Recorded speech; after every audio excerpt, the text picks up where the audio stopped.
Okay, welcome to the behind the scenes. Hey. We are about to record our podcast, so this is what it is. All right, so I have us on narration voice. Let's do a quick test. Test. Testing. 1, 2, 3. And today we actually did have some show notes. I know, right? I'm trying to get my notes up. Test. Testing. 1, 2, 3. It sounds good, but this is a different setting. I'm gonna set it put it back to our normal. Since we are still on each side. Let's test it. Yeah. It just feels like lower than normal. Testing. Oh, go ahead. Testing. 1, 2, 3. Testing. Testing.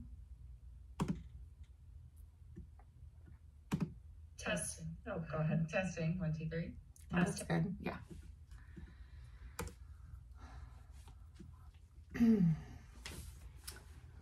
All right. I have my coffee. I think I have notes here. Yeah. I think I wrote notes. I can't remember. You sent me these. Oh, yes. We have I something. did. I'm going to pull those up too. Mm-hmm. I invited the Rent Gallery Girls Drive to everything because I was like, oh, we can all I know.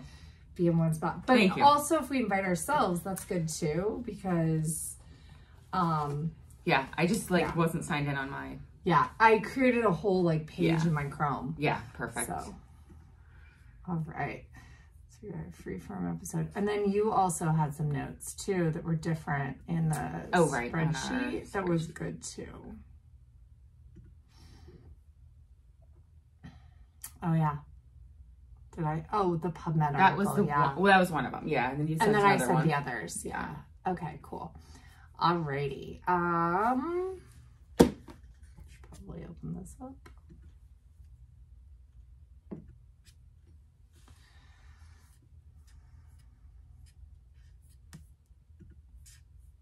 So fun. I love that post. All right, you ready? We got this. Let's go. Good morning. It is Wednesday. It's freaking Wednesday. I'm Naomi. I'm Liz. And we're the Run Galley Girls. And welcome to the third episode of our podcast. We are so excited. Thank you so much for all of the amazing feedback and support and being kind of cool with us spamming this pod to everyone and everywhere. We just are so grateful because this is so much fun for us. Yeah, so why don't we dive into, we actually have some notes today, some topics we wanted to dive into. I know, I hope we get through all of them. Yeah, so first one we have was this recent, again, Steve Magnus, one of our favorite writers. So Steve Magnus put up this post on Instagram last week. /Twitter. And it says ways to live healthier and longer that are backed by actual evidence. And the first one is exercise most days a week, conversationally, occasionally intense. Strength train, eat mostly real foods, cultivate genuine relationships, sleep 7+ hours, don't smoke, and have ways to cope with stress. He has a lot more information on there, but when I read this, I was like, this is essentially everything that we talk about on the podcast. Yeah, everything we kind of talk about in life. In general, because we exercise mostly conversationally. We are trying to strength train. This is something I'm not great at. And we're going to need to get better as we age. We like to eat mostly real foods, but we love our junk. Yeah. And then we have a genuine relationship, and we have genuine relationships with our families. And I would say, and we have pretty much cut out toxic, people. We have pretty small friend groups. We don't really keep those acquaintance relationships going, I would say. Even if our friends, we don't see them as often, if we touch base to you at all, we consider you a genuine relationship. And we try to cultivate by reaching out. But, right. But that's the big thing about friendships. Quantity of time does not equal quality time. My best friend lives in Seattle. There are months where we don't talk to each other at all. And then the point of a good relationship is when you do connect, it's just as valuable as if no time had passed at all. Yeah. So I think that's really, really important. And then obviously don't smoke, and then have ways to cope with stress. And we'll probably deep dive into how sometimes, you know, things that start out as ways to cope with stress can be really negative. So learning healthy habits to cope with stress, like in healthy ways, that's really important. So I think that was just like a really cool way to start off today. And yeah, maybe we should talk a little bit about our run yesterday too. Yeah, I was thinking that too. Yeah. So, for people that don't know, we have our shared, obviously, okay, if you're listening to this, you know we have a shared Instagram. And we have like no real way of how we divvy up how we post on it. We honestly, whoever takes the picture and has time will post. Sometimes if I take the picture, I'm like, I don't have time to post, and I'll just send it to Naomi and she'll post. And we just like, we don't talk about what we're going to post on there before we do it. It's just like freeform spill out of our faces. Yeah, stream of consciousness. Yeah, and so yesterday, without even talking to Naomi, I was like, we're going to celebrate the DNF, because that was something that David and Megan talked about on Some Work All Play, which we're super fans, obviously, if you heard our intro. So yeah, David was talking about how he DNF'd a trail race, and I don't know, was that recent or is this back in the archives that I'm listening to? No, it was recent, but I don't know if the race was recent. Okay. It was in a recent episode. Okay, because so I was not listening to this podcast forever. Naomi was like, you have to listen, you have to listen, you have to listen. So I started listening, and I just kept quoting them. Like every time we're out running, I'm just quoting David and Meg. Yeah, so I was like, okay, fine. So I listened to the most recent episode at the time, and they kept referencing episode 83 about fatigue resistance. So I was like, oh. So I was like, oh my gosh, I'm sold. I love it. I listened to them on 1.2 speed. We sound great on 1.2 speed. Yeah, anyway, I am going to pause right here.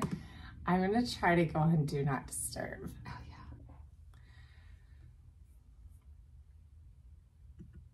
So I listened to that recent episode and was like, okay, I'm super sold. And so I went back to episode 83, Fatigue Resistance, and I've been listening, catching up.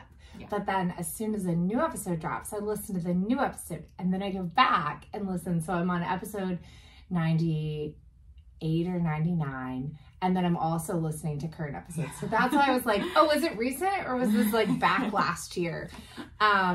So anyway, he talks about celebrating a DNF. So that's what I posted yesterday. So yesterday we went out for a workout, and it was supposed to just be goal marathon pace. Yeah. It was 2 miles. 2 by 1 mile. With a 3-minute recovery. A 3-minute recovery, and then 4 half miles.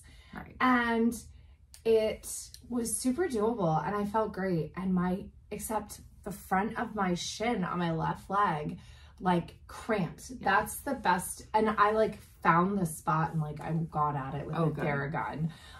But it had happened a little bit during our workout on Sunday, and it was just too much, and like it was painful. Yeah.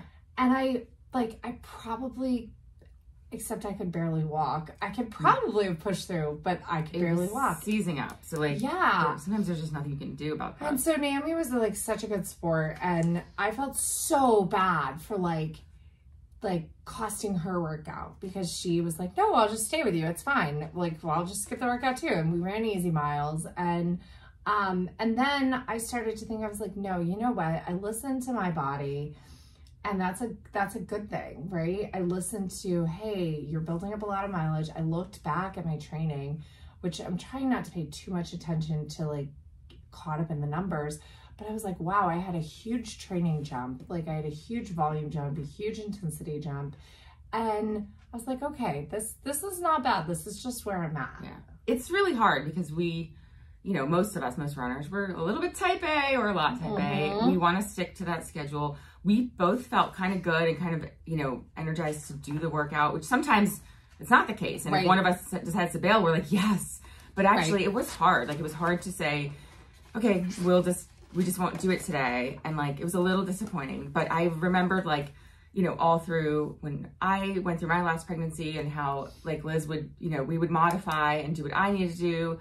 And then she would get her workouts in other times because I wasn't able to do the workouts. I just ran easy other days. or however you did it. And I was like, you know what, this is the cycle for us right now. This is the season for us right now with you with IVF and everything else. We are going to have to modify on the fly and be okay with it.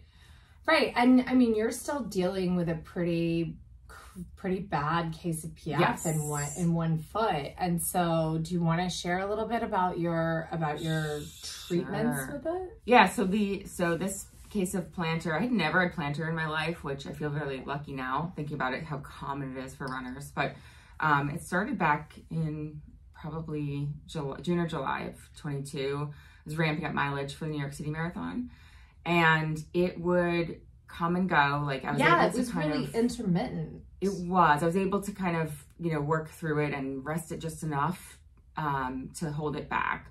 And then over the course of like not leading right up to the marathon, New York City, but after that, throughout November and December, it kind of got way worse. And I got desperate, and we were like, I was ready to throw anything at it. I had already been, you know, doing massage and like orthotics and the splint at night, all the home remedies, right? Ice and heat, right? And so we talked about PRP injections, and then so I basically went, I found it's Ortho Virginia, so they're an ortho practice, but they have all kinds of doctors there. So I got a podiatrist there, right, as the foot and ankle specialist. To you know, basically I just went in there and said, here's the deal, and I want PRP. And so he actually, Dr. Luda, he was like, well, wait a second, before we do PRP, let me tell you about a different treatment. So it's, for those of you who haven't heard of it, because I hadn't before, it's commonly called shockwave. It's extracorporeal pulsar therapy, or there's a few different names for it, but it's shockwave. It uses sound waves. And so this treatment is about half the cost of PRP. Which is good. So that's nice, especially out of pocket. Especially if you're going to try it as a first line, because if it works, you're half the cost. If it doesn't work, sure, you've spent, and you decide to go to PRP, you haven't spent 150 or you haven't spent 200% of the cost. You've spent just 50% more, because that can be some issues. Like, I'm only relating this back to like infertility. So a lot of people try IUI, which is intrauterine insemination, which is like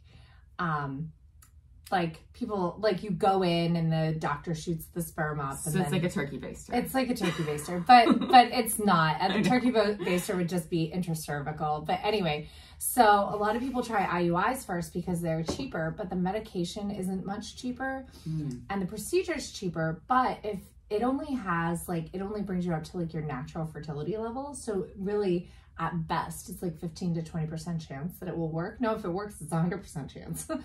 But a lot of people will try like 4, 5, 6 IUIs because they're like, IVF's so expensive, but then they add up what 6 IUIs is, and it's the same cost as one IVF cycle. Plus it could be 6 months of like, if you're worried about time and age. And that's it. When you're over like 38, you should go direct, and you're having any issues getting pregnant, you should try to go directly to IVF.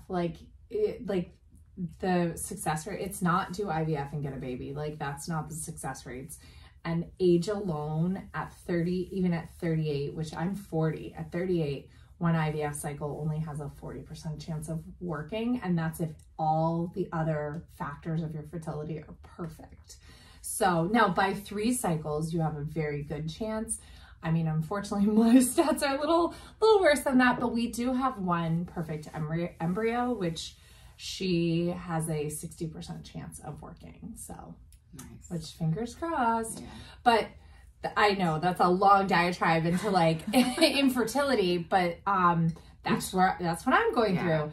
But that's that's kind of, it's nice that with the foot treatments, you do like just the cheaper treatment once or like one round of it, and then if it doesn't work, you've got something directly to go to. It sounds like you wouldn't keep recommending more Shockwave if it's not working. Yeah, the general, it looks like, you know, I looked at some studies and listed too. Generally, they don't do more than like 6 rounds, and so typically they start with 3 rounds of the Shockwave.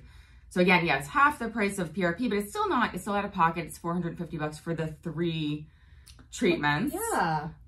So 150, I've seen some places about 100, but we live in the DC area, so everything's pricey. Oh, I was talking to Kendall via Instagram Messenger about the cost of daycare, and she was like, oh my gosh, it's so expensive. I pay $300 a week per child. I was like, my childcare is over $500 a week per child. Yeah.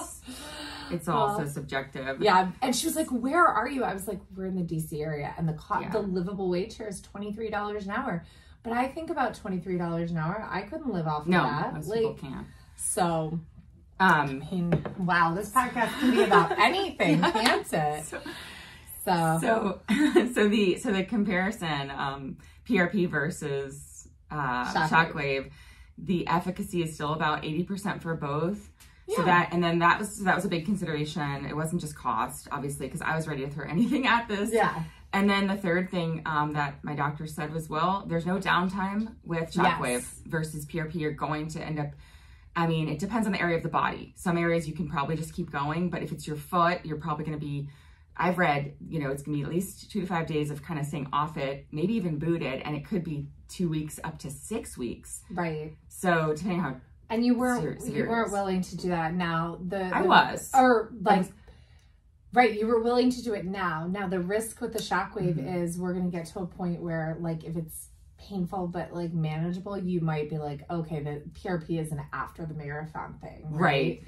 So like, timing wise, because we've got a schedule. Yeah. So hopefully the Shockwave either cures it or cures it enough to get you to May. Right. Right. Yeah, exactly. And then because you were planning, like we've joked, so Naomi turns 40 in June, and we've joked about like 0.4 miles in June for your 40th or maybe just 40 miles or something like that, because she really has not had an off month at all. Like, went directly from New York City still kept a really great base for like through December, even though she got COVID and didn't know it.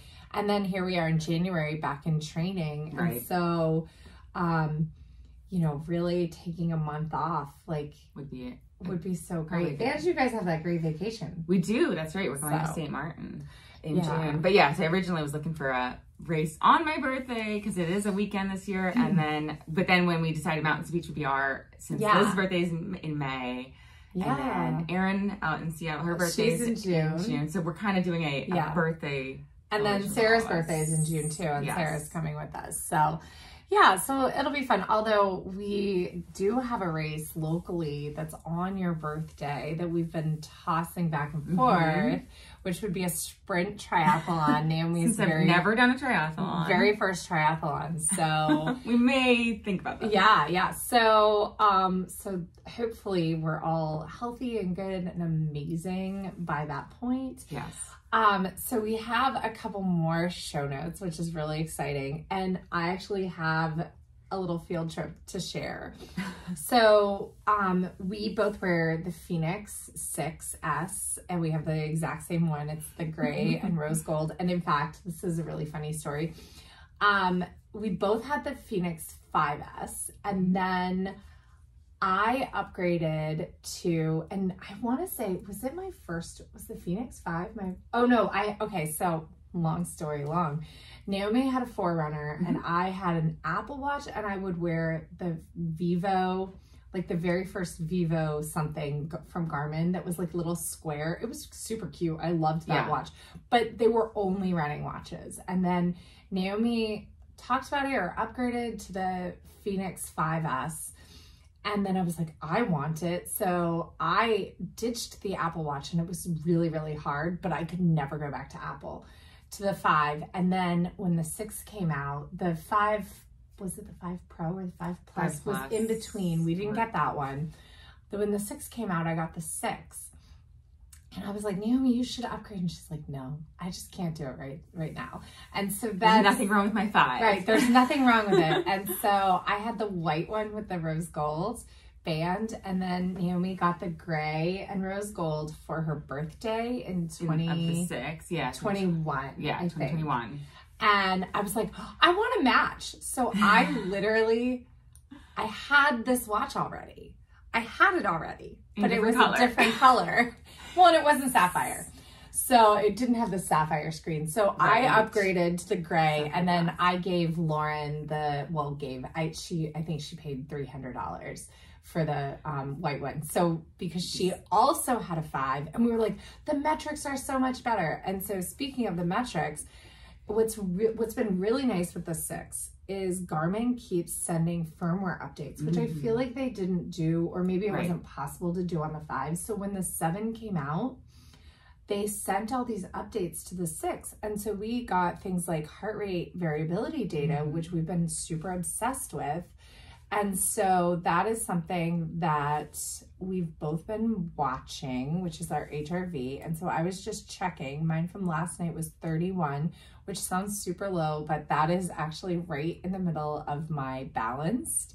For some reason, my HRV data, I just have a very low range, and I'm working on it. And it just might be your range. Like, it's weird because we look at mine as a compare. We can't compare. And mine last night was 91, and that's pretty high. Like, my base though, it says is 83 to 102. Okay. And that's like, again, that's pretty high. It's a pretty good range according to like, if you look at what HRV data. Right, but HRV data across the board says like under 60 and you're in trouble. And so I'm trying to find out like, why is my range this low? What does this mean overall? And so I'm like, well, is the watch giving me like true data? And so I did some reading yesterday about the Garmin HRV data, and actually the comparison between the Phoenix 7 and the Phoenix 6. Basically, the verdict is if you have the 6, there's no reason to upgrade to the 7, which was like really good to know, because the 6 is still a great watch. And if you do tend to upgrade your technology every 2 years, they said even to buy new, because the price of the 6 has come down, they said go ahead and buy the 6 now. And by the time you're ready to upgrade, the next model will be out. So that was the, obviously they're not trying to sell 7s on this review website, but this reviewer looked head to head. Now they did look at the 7. They looked head to head at the HRV data between the Oura ring, but this was the 2nd generation ring, and now they're on to the 3rd, and the Garmin, and they were very, very similar. So it's accurate. Very accurate. So I have been like wanting this Oura ring forever, just because it does temperature reading. And so for fertility tracking, I was like, oh my gosh, this would be amazing. And so I read head to head on like, this is so boring, but sorry guys. I read head to head about the Garmin, the Whoop, and the Oura. And the Oura wins hands down. It's the more expensive. It's super sensitive. It charges faster.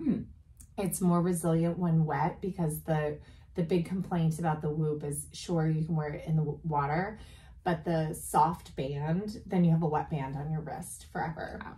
So the Oura ring is it just like hands down was the best as far as sleep tracking and all of that, sleep and recovery tracking.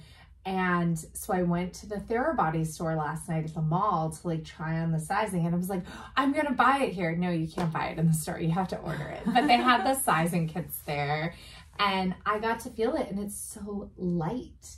It's incredible. Yeah. So I think I am gonna get it only for only because it adds this layer of temperature tracking, and I wonder if the data would be any different.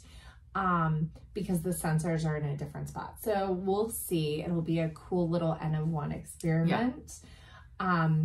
But it was so interesting how light it was, which was really, really cool. Incredible. Yeah, it weighed like nothing. I know it's not plastic. I want to say it's like titanium and resin, but like it was it was crazy.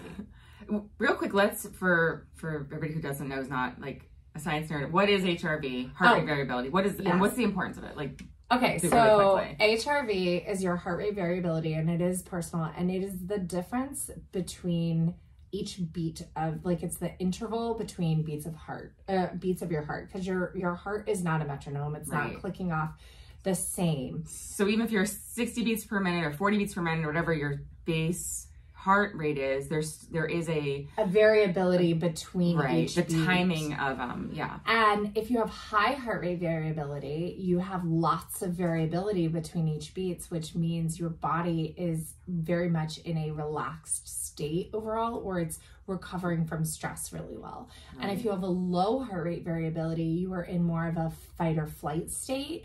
And so that, like, you're more like almost like on the edge of anxious, you're in an adrenaline surge, basically, which is interesting. So your autonomic nervous system is probably, and your autonomic nervous system is responsible for like everything that you don't think about in your body, right? So your breathing and your heart rate, things that you are unconsciously being controlled. And so so your autonomic nervous system is just on high alert if you have low heart rate variability, which would make sense that my numbers are lower because I have an autonomic dysfunction syndrome called dysautonomia. And it is specifically, I have POTS, and I've suffered from it since I was in high school.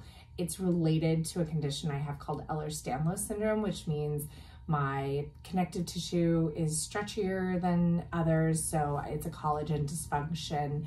My skin is stretchier. My joints and ligaments are stretchier. I'm more prone to dislocations and injuries because of Ehlers-Danlos, and actually related.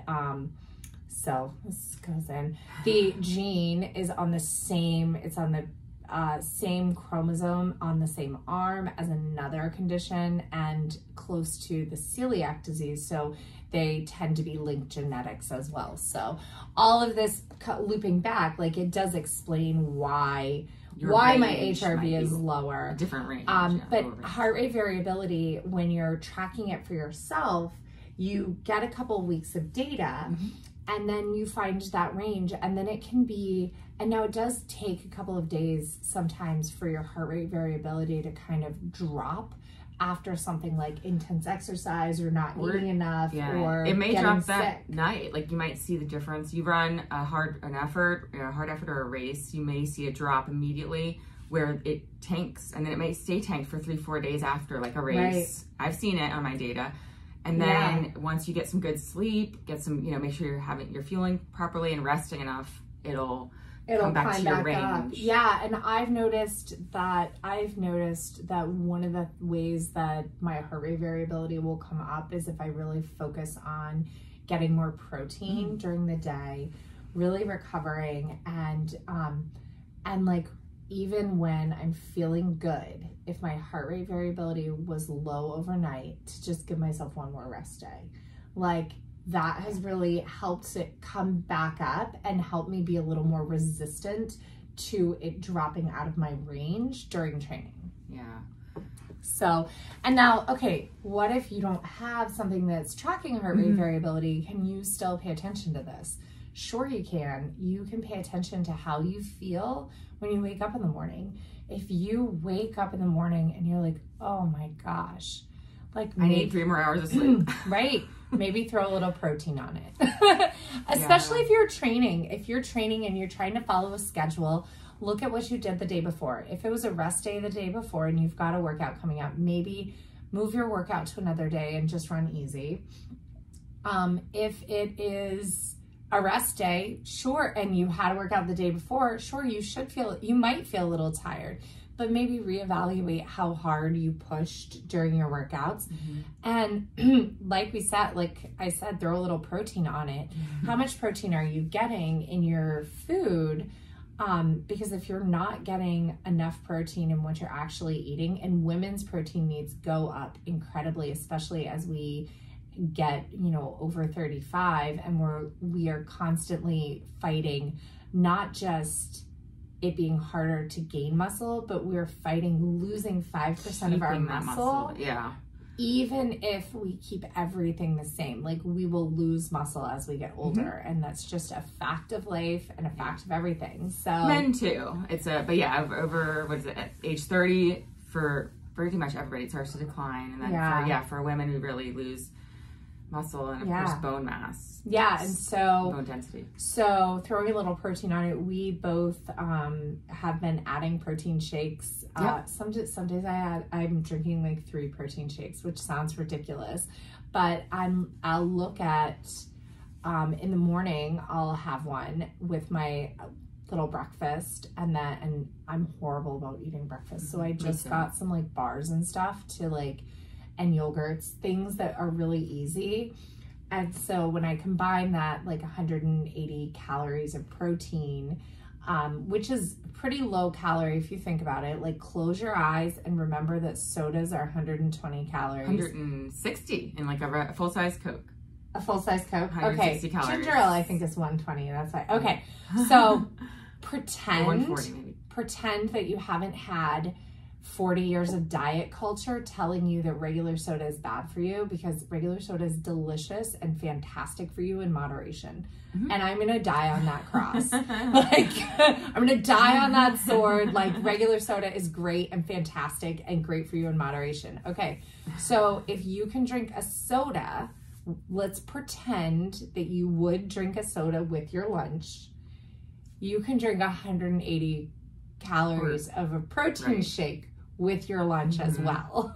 And so that's really how I've been thinking about it. Yeah. Or if you're willing to get a Starbucks that's, you know, sweetened or something, that might have 120, 150 calories. Yeah. And so, I mean, you know, this way you're at least getting 20 grams of protein. Yeah.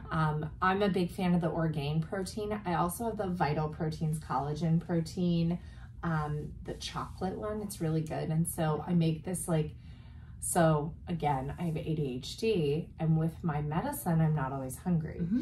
And so I will make this super thick protein drink that is 2 scoops of Orgain. So that's 1 serving, plus a half a serving of the Vital Proteins.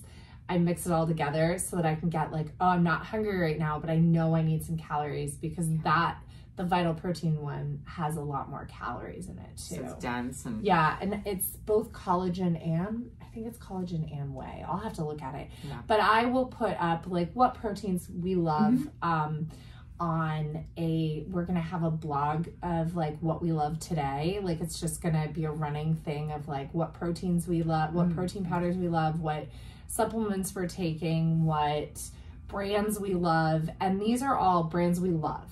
If we ever get sponsored, we'll let you know if it's a sponsorship. Right. But just know that even if we ever get sponsors, it'd be something we'd be buying anyway. Right. Because we're not about to partner with something that we don't use ourselves. That's right. Yeah.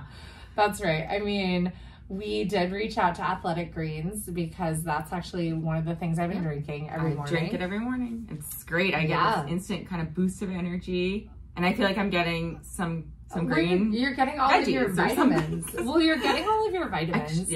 And vitamins and minerals. And it tastes pretty good. It tastes great. And I haven't noticed necessarily, I haven't been tracking well enough to notice if it pushed my HRV up or not, like David was talking about. Yeah. But I know that it can't hurt. Right. So... I don't think it's changed my HRV, but I do get a little, like, you know, it feels like I have a little extra energy without drinking that instead of coffee first thing. A lot of times I won't have coffee for another hour or two. And then... Oh, that's smart. It does taste... I drink them together. It tastes fruity to me. It's like it doesn't... I think it tastes really good too. Me. Yeah, I think it has like a little bit of a banana and like a kiwi and a white grape taste. Yeah. So that's what I'm drinking right now, if you can see the video. So yeah, and then... So we updated you on kind of our training. We talked about HRV. We have on our like little notes what we're reading right now, and that kind of like pulls into like training and a little bit. Naomi is reading Running with the Kenyans. Yeah, so and I'm gonna chat on that. I'm gonna butcher his last name, the author. So let me pull his name up real quick. But yeah, Running with the Kenyans. So basically, this author decided to.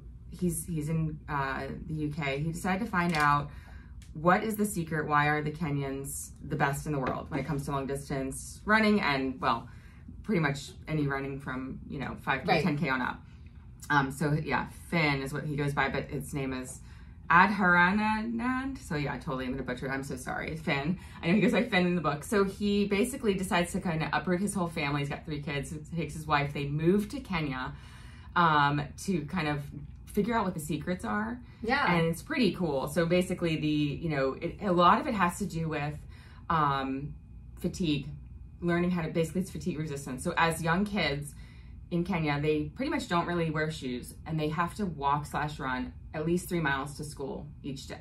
Hey, so I kind of like that. Yeah. Like, and if they don't make it on time, which by the way, they're getting to school at like 6:30 in the morning.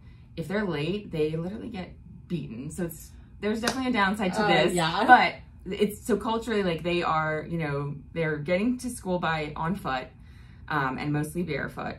How badly do you think Lila would revolt if you made her walk to school every day? It's like, okay, it might be a mile, but like she has a hard time walking to the bus stop because it's so early. She just can't get out of the door.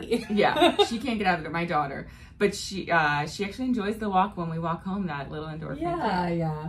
I know. She's one of those kids that will be like, I don't want to do it. I don't want to do it. I'm so glad I did it. Oh yeah, me too. That's how I am after a run. So that's one of the secrets, really, is basically being brought up having to, instead of things being easier and easier like they are in Western society, it's, you have to, pretty much your life is hard. And then you come home and you're, taking care of the cattle and you're actually, they're in the fields, like working. These kids are working all the time. And then as adults too. And does he talk about like how the kids like act, like what their temperament's like? Like, do they seem happy? Do they seem down? Like they seem kind of like muted. Like they don't, they're definitely energized and energetic when they're running around, free time. But they, he's talking to one gentleman who was describing his experience as a kid and how life was, and it's just very like, yep, that was it. It's not like a happy memory. It's not a happy memory of having to grow up this way. So there's definitely some downsides to pushing kids and like letting kids be kids is a really important thing. But I think the upside is, I mean, obviously don't ever beat your children. Oh my God. Like seriously, and the parents aren't beating the children, it's the teachers. Right. Well, but as I said to a child yesterday, no grown-up should ever hit a child for any reason ever, because she said, oh well, my mom was spanked when she was little, but my mom would never spank me. I'm like, that's right, because no grown-up should ever hit a child. So I guess what I'm saying is like, there's like the benefit is these kids become pretty athletic and pretty resilient. But I bet there's a way to implement a little bit of that in modern culture too, like so much of it, like, which kind of stinks because it's hard for us too, is to kind of like as grown-ups, as adults in these kids' lives, is to slow down and like force the activity, like leave that 10 minutes earlier so that we can do the walk. Move more. Right. That can be probably pretty tough. Yeah. So that's sort of what he's finding out is maybe the secret is that it's not like things that they're doing as adults, because at first he's like trying to figure out, is it because they, wear a certain kind of shoe or don't wear shoes, or nutrition wise, their food is very simple. Mostly it's just this cornmeal based ugali, I think it's called, that's like primarily what they eat. So they're actually eating, it's almost vegan except for if they can afford it and they have a cow, they drink milk. That's a super big status symbol to have your own cow. Yeah. And so it's vegetarian based mostly. And then they don't have there's just not a lot of ways out. There's not a lot of ways to make a good living. So running is kind of like the ticket out. Yeah, if you can become a superstar runner, then you will have the means to then buy that cow and and have your own little house on your own, all that. So it's kind of a hard life, but well, that's interesting that like he hasn't really seen, like, because he's been training with them, training I'm assuming it's made him faster, but right. maybe not. But he struggles to keep up, and that's kind of cool to hear his experience with trying to keep up and the amazing speed. And one of the workouts I loved is their fartlek. So they were gonna do, you know, they're all gathered and they're told, okay, here's what we're doing today. It's 25 minutes hard, 25 minutes easy. It's one minute intervals. And I was like, oh my gosh, so they're doing Galloway. Yeah. So they Isn't that great? Oh, and the other key is they are all at altitude, of course. Oh, yeah, yeah. So they're training and living in altitude. So that, of course, has benefits to your cardiovascular system. You know, you can fake altitude with saunas. Yeah. You can. So if you have a sauna, a dry sauna, or a hot bath, you can kind of like fake the effects of altitude. Get your blood flow to actually teach your blood how to bring more oxygen to your muscles. Yeah. Yeah. It increases natural erythropoietin, like naturally your body releases that so that it creates more red blood cells, and then when you have more red blood cells, obviously that's your oxygen delivery system. To your muscles. And so so increasing red blood cells, that's how you do it, but that's how altitude works. Yes. In the long term. So this fartlek, so they met, you know, Sunday morning pre-dawn. They always meet pre-dawn even though they don't bring lights. Then they start out in this workout. He quickly falls back to the back of the pack. He's running with a young lady. Turns out, you know, she's probably like 17, 18, because that's where he falls back to, not being able to keep up. And they just have a BP watch. They're not paying attention to distance. They're only doing, you know, at a minute they walk, and then in a minute they, or not walk, I'm sorry, they jog, and then, you know, the next minute they push. And it's, you know, a hard run, obviously. And then when they finish this, you know, total of 50 minutes, they turn around and walk back to the city. And so they get this long recovery walk at the end. Yeah. And I think that came up, like Naomi was telling me about it, like as I was saying, I think the fact that we stop our runs, you know, about 0.75 of a mile away from my house, like that recovery walk is really like important when it comes to our training. Like I think that it works really well. So you would definitely recommend running with the Kenyans? Oh yeah, I'm definitely enjoying it. You're still like 3 pages then. Oh yeah, I read a few pages a night and then I have to fall asleep. So I'm probably like 60% of the way through. Well, I've been reading Peak Performance since December, so I'm right there because I'm reading Peak Performance. Steve Magnus, Brad Stulberg, they co-authored this book. And in the middle of co-authoring this book, actually came up with the idea for the Passion Paradox. So they co-wrote both of those books kind of at the same time. And I did read the Passion Paradox. However, I don't think I ever finished the last like 4 chapters because I have that horrible habit of like reading most of a book and being like, I got the gist of it, and then putting it on my shelf. Thanks, ADHD. Yeah, I was gonna say. I think I know where that comes from. But what's great but actually my memory is super good. Yes. So I can pick up a book that I haven't read in like, even as long as 10 years and like read back the last couple of pages and immediately remember everything that I was reading. And I'm the opposite. I can't remember what I read last night. So yeah, the opposite problem. My memory is terrible. It's really strange. I've always been like that with books, like actually, and with articles. So when Naomi was talking about the plantar treatment, and I was like, well, there's this great study from 2015 about the comparisons of cortisone and PRP at 12 months, and the confidence interval. I was like, the confidence interval is really good. And I remember I sent it to Amanda. I was like, don't worry, I'll find the study. It was on 60 Heals. And like, I immediately found the study and sent it to her because that's just an amazing ability. It's not quite an eidetic memory, but it's like, I wish it was just a little better because then I could be like a supercomputer. It seems like one to me. Your recall. So tell us about Peak Performance. That's on my list. It's really great. So basically it just talks about it really dives into the stress plus rest equals growth, and talking specifically on stress, that stresses need to be just hard enough, like barely hard, because if they're too hard, your brain is basically going to be like, nope, too hard, I'm done, I can't do this. And it has the opposite effect. And if it's within your capabilities, it is not going to cause any push. So challenges have to be kind of like just right challenges, just hard enough.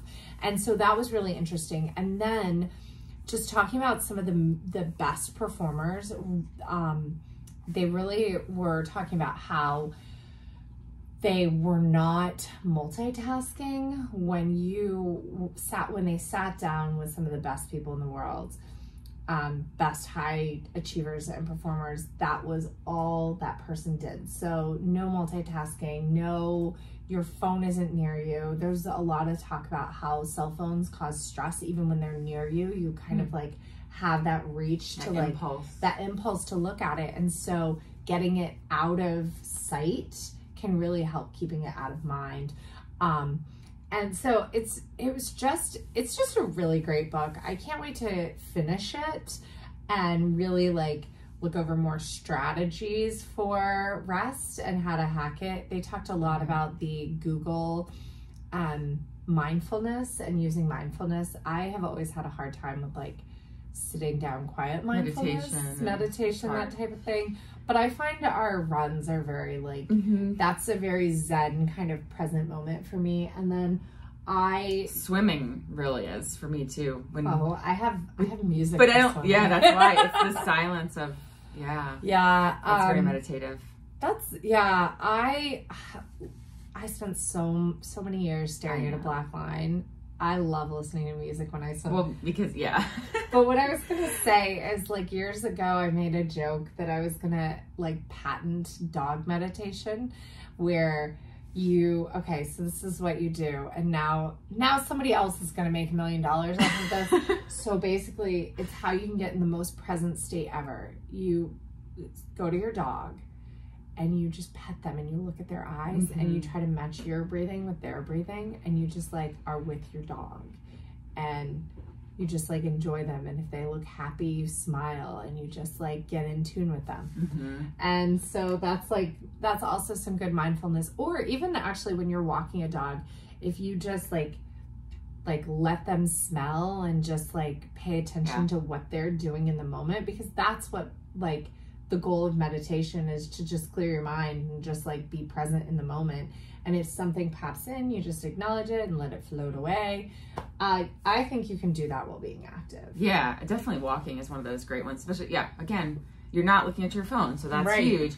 But you're just, you hear a bird chirping over here, you see, we live in a very, wooded area. We've got like, you see the deer over here, you see different things. You just kind of let it graze by, and your thoughts are just clouds that pass through, and you're not like focusing or fixating on anything.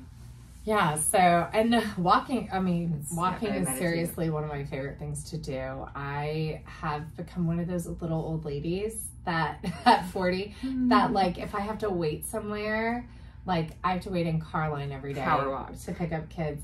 I leave the bus or I leave my car and I just walk loops around the parking lot to get my steps, which is so dumb. But it's hilarious because I would have laughed at somebody who did that like 10 years ago. We'll be mall walking next in like 5 years. Oh my gosh, this podcast it'll still be going, and it'll be like how to, like, I don't know. It'll be ridiculous. But it's funny how as you get older you start to like slowing down is okay. Like and that's just even just like the intensity of life. That's one of the reasons why I'm kind of grateful to be, hopefully we'll actually have some kids, but like heading into parenting at this age, like I feel like so like ready to take it on, and like little things won't matter, if that makes sense. Like definitely makes sense. As you've gotten older, has parenting gotten like easier? It's like the zoom out of like not taking their reactions as personally, and or just every little thing that, with my first, it was very, very anxious, and it was very like, everything was supposed to be a certain way. And I think that was part of just age being, I was 29 when I had her. And then versus now, at my more advanced age and being like, having a toddler now and approaching 40, it's very different. Like it's hard in certain ways, but it's also like, I'm way more you know, settled about things. Things don't have to be perfect, and you just go with the flow a lot more. And that was my mantra a lot with him, just because I knew I wanted to prepare for that, like prepare for the difficult parts and go with the flow. And so it was just very, you know, you just figure out a way to just disengage, just detach a little bit. I think not get crazy focused on things. So we use conscious discipline at my center, which is actually more of a behavior, like the word discipline makes it seem like it's strict. It's not at all. It's basically where you just take behaviors communication, and as adults, it's our responsibility to interpret that communication, and we have to Q-tip, quit taking it personally. And so it's really like that. Like, you kind of go with the flow. You don't take what they're doing personally, and you just help them through it. You know, my favorite saying when a kid is just having a hard time is, "You're a good kid who's got some big emotions right now, and I'm here. You're safe. You're safe. Keep breathing. You can handle this." I say that a lot. I say that a lot in running. I'm safe. Keep breathing. Myself. I can handle this. So the last thing that I have on here is comparison is the thief of joy. And the comparison trap can really happen with other runners, and then even with yourself. As we're going out there, you know, I can't help but compare my last marathon training cycle to this marathon training cycle, and they're very, very different. I was in very different shape heading into my last marathon, not Boston. The last one you actually trained for. Training cycle. And we have been teasing it, but we've got to talk about how I crammed for Boston last year because it's hilarious. Yeah. Just a little teaser. It started with one day during work, or like right after work, I went out for a 13-mile run after having not run for 4 weeks or something. It was ridiculous. But I did great. And I was like, okay, I guess I'm going to run Boston. But comparison's the thief of joy. And so I went on my Strava, and Strava has this like fitness percentage thing. I don't like it. But it's so great, because when I looked at it over 2 years, it was very depressing. When I looked at it over 6 months, it was very powerful. It was really, really cool, because it was close enough to where my fitness had improved like 62%, right? And so it's all how you interpret the data. Well, the thing also I want to say too, like Kara and Daz on their new pod, Kara mentioned that, you know, when you have this training cycle and whether or not you meet your goal on that race, you're, you know, the next day, you're not starting back at zero. Even if you take off a couple of weeks, a couple of months, you have all of that fitness built into you from before. Even if, yes, you've now come back down, you've got to kind of start again, which we both have been through that. We're both kind of like trying to get back to previous times. We still have that built into our bodies somewhere. And your mitochondria like remembers, like your body, muscle memory is definitely a thing. The thing is, like, you also can't let that muscle memory take over. Like, you have to balance everything with like what is your current aerobic capacity? What's your current muscular skeletal fitness? And then what does your muscle memory know how to do? Because I could probably go out there and for, you know, 2 to 3 minutes run 6:30. But like, I couldn't do it for 2 to 3 minutes multiple times to finish a mile in order to do 14 miles like that. Like, that's not where I'm at. So back to the one quick thing from running with the Kenyans. So basically, you know, he's pointed out that most good runners, you need at least 10 years of really good base before you, to be able to, like we're talking about, before you start in on marathons or really get good at marathons. And so in Kenya, if they've been running back and forth to school since by 16, they have this like kind of amazing base. So that puts it in perspective, like thinking about a decade or more, not just like, oh, okay, cool. What about this last year or 2 years? I've done this or that, or I haven't done this or that. That's a really good I'm gonna go back and look at this whole decade and think, okay, because 10 years ago, I had just done my first half, basically. I was not anywhere near the level I was 3 years ago. So you have to look at this big, broad perspective, not right. Looking at the broad to see how far you've come, right? Yeah. But then also don't chop it in half and compare where you were at your peak to where you are now. Right. look at where you are like after you came down from the peak in your build. And so the Strava fitness percentages, sure, when I looked at 2 years, I was like, oh, but when I looked at 6 months and 3 months, like I was very pleased because it did show kind of how my fitness has improved since starting this training cycle. Mm-hmm. And so I think that that's really important, is analyze the data that actually matters, right? So, you know, data sets are only important if the analysis is correct. Mm-hmm. And we've all seen everybody, like, you know, kind of mess up data because, you know, it's also in training. Think about this. Like if your goal is a marathon, right? And you're going out and racing a bunch of 5Ks and 10Ks, and like getting really great times in the 5Ks and 10Ks, and it doesn't necessarily correlate to, but your goal is a marathon, like what you're doing doesn't necessarily translate to a good marathon performance, where you need specific marathon training instead of these, you know, 5Ks and 10Ks that, all right, let's say you're trying to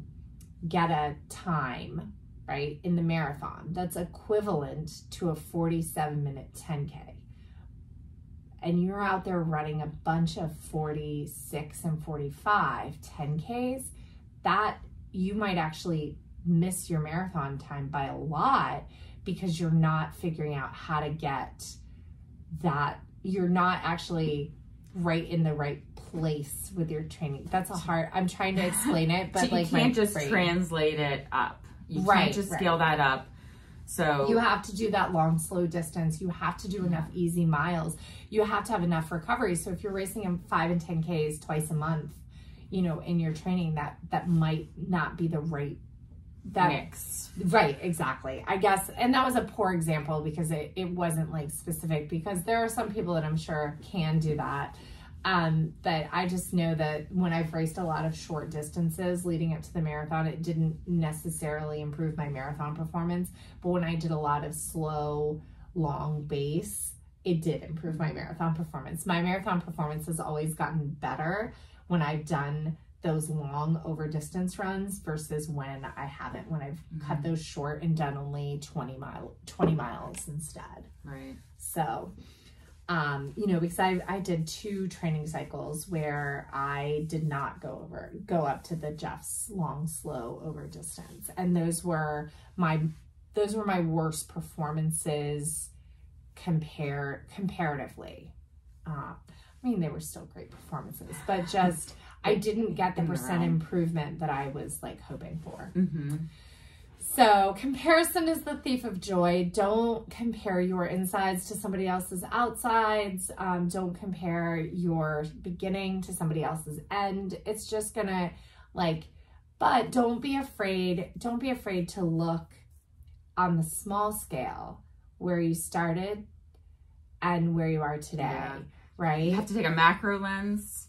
You can take a micro lens and kind of look at what's going on this training cycle, this last few weeks, this last few months. Then look at that macro lens again, because it's not. And if it looks bad, you're probably not zoomed out enough. Yeah. Right. And that's the thing with Strava. It only goes back 2 years. And so I'm like, oh, this looks horrible. But what if it went back to 10 years? Right. It would show this improvement over time. So, all right. With that, I think we have our longest podcast episode ever. Yeah, thank you if you stuck it out this long. And we hope that you really enjoyed it. And we'll be back with more episodes definitely every Wednesday. And yeah, I hope that you like what we have to say, and let us know if there's anything that you'd like us to cover. Yeah, and rate, subscribe, follow. That's right. Send us feedback. We are really excited, and send us questions so we can try to answer them. For sure. For sure. You can find us at RunGallowayGirls.com. You can email us at RunGallowayGirls@gmail.com. You can email us at GallowayGirlsRun@gmail.com. You can slide into our DMs on Instagram. You can Facebook message us. And we have a Facebook group if you want to join for more. And then you will also find us at Jeff Galloway's Half Marathon in Atlanta in March 18th and 19th. We will be there. Yep, for Barb's 5K and Jeff's half. Yeah, and we'll be there as part of the Galloway Ambassador team. And we're so excited. We have a discount code for that race, 10% off, Ambassador 23. And yeah, we will see you next week. Bye everybody.